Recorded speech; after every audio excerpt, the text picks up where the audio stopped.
আজি জানো আহক শাক-পাচলি সিজাই খোৱা বা কেঁচাই খোৱাৰ লাভ লোকচানসমূহ কেনেধৰণৰ। খোৱা শাক-পাচলিৰ ভিতৰত কোনবিলাক শাক-পাচলি গৰম পানীত সিজাই খাব লাগে আৰু কোনবিলাক শাক-পাচলি গৰম পানীত সিজাব নালাগে। বইল কৰি খোৱা শাক-পাচলিবোৰ হ'ল পালেং শাক। যদি আমি পালেং শাক বইল কৰি খাওঁ তেতিয়াহ'লে অক্সেলিক এচিড আঁতৰি যায়, যিয়ে আমাক কিডনী ষ্টোনৰ পৰা ৰক্ষা কৰে। কেৰট বা গাজৰ। গাজৰ সাধাৰণতে আমি চেলাড বনাই খাওঁ, কিন্তু যদি আমি গাজৰ বইল কৰি খাওঁ তেতিয়াহ'লে বিটা কেৰটিন বেছিকৈ release. Beta কেৰটিনত antioxidant, anti inflammatory ইত্যাদি প্ৰপাৰ্টি আছে, যাৰ দ্বাৰা আমাৰ কোষবোৰ বেয়া হোৱাৰ পৰা ৰক্ষা পৰে। টমেটো বা বিলাহী।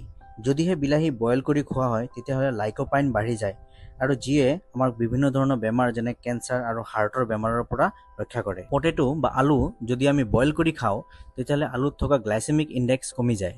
ব্ৰিঞ্জেল বা বেঙেনা যদি আমি সিজাই খাওঁ তেতিয়াহ'লে বেঙেনাত থকা টক্সিন আৰু তিতা ভাৱ আঁতৰি যায়। এতিয়া মই এনে কিছুমান শাক-পাচলিৰ নাম ক'ব ওলাইছোঁ যিবোৰ আমি বইল কৰি খাব নালাগে, যেনে ব্ৰকলি।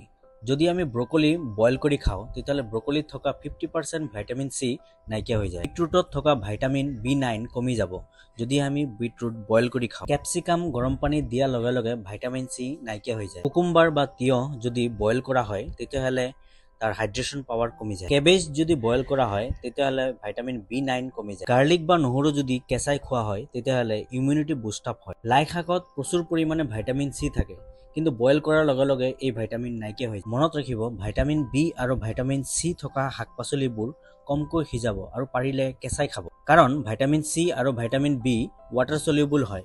সেই গতিকে যদিহে আমি এইবোৰ শাক-পাচলি বইল কৰোঁ তেতিয়াহ'লে এই ভিটামিনবোৰ শাক-পাচলিৰ পৰা আঁতৰি আহি পানীৰ লগত মিক্স হৈ যায়। আজিলৈ ইমানেই। ভিডিঅ'টো কেনেকুৱা পালে কমেণ্ট কৰি জনাব।